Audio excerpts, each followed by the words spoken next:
Bangun branding dan reputasi tidak mudah. Ada beberapa alasan gue bilang seperti itu. Yang pertama, jangan terima mentah-mentah omongan, yaitu dalam 3 bulan kita bisa bangun branding. Ini sangat banyak sekali di sosial media berseliweran bahwasannya banyak sekali kreator memberikan cara by step bagaimana kita bisa bangun branding dengan cepat, bagaimana kita bisa mendapatkan uang dengan cepat di sosial media. Apakah itu benar? Misalnya bagaimana kita menjual produk digital, apakah itu benar? Jawabannya kita bisa menilai dari beberapa sudut pandang terlebih dahulu. Teman-teman semuanya, kita bikin konten di sosial media bukan hanya menyebarkan video-video, bukan hanya menyebarkan edukasi, bukan hanya menyebarkan hiburan yang entertain, ya. Tapi kita membangun branding atau bikin konten di sosial media adalah bagaimana kita mempromosikan diri kita, bagaimana orang lain itu bisa kenal dengan kita, entah dari kayak komunikasi kita, entah kayak khas kita, entah cara kita memberikan edukasi. Banyak sekali kreator-kreator di luar sana yang memiliki ciri khas yang berbeda. Ada yang dari edukasi, ada yang entertain, dan lain sebagainya. Apakah ketika ada informasi seperti kita bisa bangun branding dengan cepat, terus banyak sekali kelas-kelas ya, kelas-kelas perihal branding lah yang dijual di luar sana, apakah itu benar? Nah, teman-teman harus koreksi dulu. Karena kita tidak bisa membenarkan sebuah informasi. Dan nyatanya setelah gue pengalaman 5 tahun di dunia YouTube, itu bukan berarti bangun branding dalam setahun tuh bisa. Enggak. Ya, ini di YouTube ya. Kalau di TikTok itu beda, teman-teman. Dan kalau teman-teman tahu, kualitas subscriber dengan follower di TikTok itu sangat berbeda sekali. Di TikTok itu kita bisa 1 juta, bisa 2 juta. Tapi kalau misalnya kita cek dengan rasio view yang dapatkan, itu bisa berbanding jauh. Dan di YouTube pun sama. Ini di YouTube dibagi dua lagi, ada dari video panjang, dari video pendek atau short. Nah, kalau untuk video panjang itu biasanya rasio subscriber yaitu hampir sama. Ya, kalau untuk short itu sama dengan TikTok. Karena kan gini, gampangnya gitu teman-teman. Kalau untuk video short ya, orang kan biasanya kan nonton terus di follow udah segitu aja. Kalau untuk video panjang, dia nonton hingga lama, hingga berdurasi 50% dari durasi aslinya. Misalnya durasinya 10 menit ya dia nonton 5 menit. Nah, itu yang bikin beda. Jadi kalau ingin kita mendapatkan yang namanya loyalitas, kita bangun lewat YouTube dengan video panjang. Kalau untuk kita memperkenalkan diri kita dengan cepat atau ingin naik dengan cepat, kita bisa menggunakan TikTok. Dan ini kita gabungkan teman-teman. Ya, kalau kita ingin membangun branding, jangan hanya fokus di satu sosial media saja. Kita bangun semuanya dengan sistem yang ada. Kita buat dari 3 sosial media ini, dari TikTok bisa, YouTube bisa, dan Instagram pun bisa. Jadi teman-teman jangan hanya fokus, tapi teman-teman bikin sistemnya ya. Kita bikin bagaimana kita bisa menyebarkan video kita dengan cepat, bagaimana kita membangun loyalitas kepada penonton. Yang kedua, alat itu penting. Banyak sekali orang bilang mengenai modal HP kita bisa mendapatkan video yang bagus, dengan kualitas yang bagus, dengan subscriber yang banyak. Adalah benar. Kalau HP dia yang mahal, teman-teman. Coba kita bayangkan deh, kita bandingkan dengan HP dengan harga yang murah banget, dengan harga 1 juta, dengan handphone harga 10-15 juta. Apakah output dia berbeda? Ya, kualitasnya berbeda. Kita jangan samakan nih teman-teman ya. Kalau misalnya ada yang bilang, wah gue modal HP doang bisa terkenal kok di TikTok. Ya kalau HP lu mungkin yang mahal sih oke. Tapi kalau kita mulai nih dengan handphone yang murah ya, dengan kualitas kamera yang sangat biasa saja, tidak bagus, bahkan udah mentok pun dia masih banyak noise-nya. Ya beda dengan seseorang yang mulai dengan HP yang mahal dengan alat yang proper, bukan hanya HP, mungkin lighting-nya, mungkin dengan dia punya studio yang kecil di kamarnya. Terus kita bandingkan dengan orang yang cuman nggak punya kamar mungkin, atau handphone-nya murah dengan alat mic yang murah, itu kan beda outputnya. Nah, apakah alat itu penting itu? Jawabannya adalah penting teman-teman. Nah, ketika kita ngonten, kita bertahap, mulai dengan handphone dulu mungkin ya. Terus teman-teman belajar kamera. Kamera tuh kamera yang biasa ya, kamera mirrorless atau mungkin yang agak mahal kalau teman-teman ada budgetnya. Nah, bertahap ya. Jangan kita hanya nyaman di suatu ekosistem aja. Misalnya kita nyaman di handphone aja, jangan. Tetap kita belajar kamera, terus kita belajar editing. Nah, kita awalnya kan pakai CapCut di HP, tapi kita belajar menggunakan Premiere Pro. Bagaimana kita menggunakan DaVinci Resolve. Nah, teman-teman harus bertahap. Jangan kita merasa nyaman dengan apa yang kita punya. Kita upgrade, misalnya kita awal pakai Android, terus pakai iPhone, terus pakai kamera dan sebagainya. Kenapa ini gue bilang penting? Agar kita bisa meningkatkan kualitas konten yang kita buat. Meningkatkan kualitas konten artinya adalah penonton bakal nyaman ketika menonton video kita.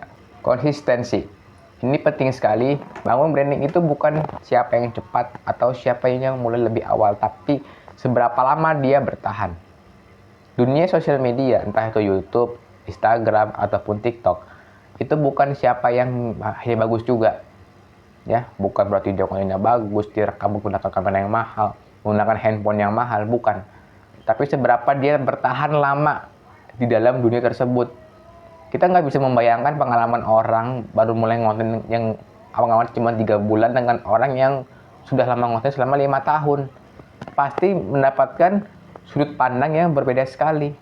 Teman-teman semuanya, konsistensi atau seberapa lama dia ngonten itu menjadi sebuah penilaian berharga, sebuah ilmu yang sangat mahal sekali. Kenapa? Karena kita bukan hanya teori saja. Kita misalnya ngonten belajar teori film, kita belajar teori kamera, lighting, kita belajar algoritma, SEO, dan sebagainya. Tapi kalau dalam praktek lapangan kita nggak bisa, itu juga tetap nol nilainya kan. Nah, teman-teman semuanya, konten itu bukan hanya soal seperti itu, tapi bagaimana kita terjun langsung ke lapangan, kita bikin konten, kita upload, kita rasakan bagaimana itu yang berdampak kepada video kita, entah video kita sepi ditonton kah, entah banyak yang menghujat tentang konten yang kita buat. Kita rasakan itu.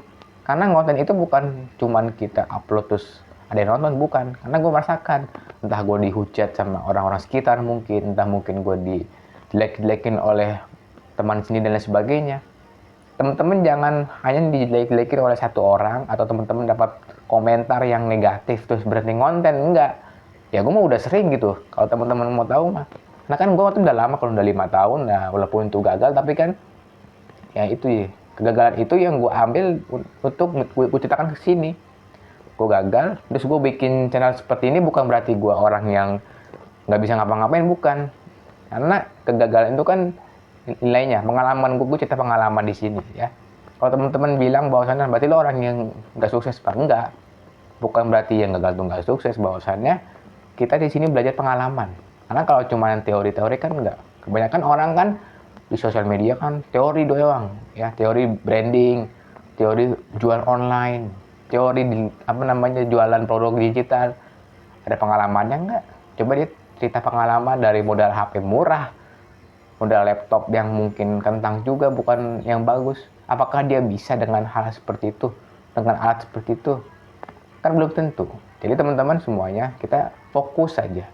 Jangan dengarkan apa kata orang, cukup fokus akan tujuan kita. Jaga nama baik dan evaluasi.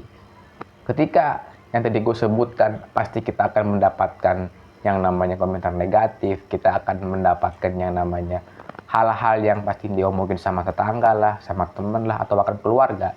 Kita tetap harus menjaga nama baik teman-teman semuanya. Karena gue sendiri pun konten, pasti ada aja orang yang gak suka lah, entah orang yang jelek-jelekin lah, entah orang yang mungkin memang gak suka dengan konten gue. Ya itu gue masa bodoh, apakah gini ya, intinya gini aja. Kalau misalnya kita dapat orang seperti itu, pertanyaannya apakah kita minta makan dari dia, kan enggak. Kalau misalnya dia gak suka sama kita, kan banyak kok orang di luar sana. Apakah jumlah manusia di dunia ini cuma dia doang, kan enggak.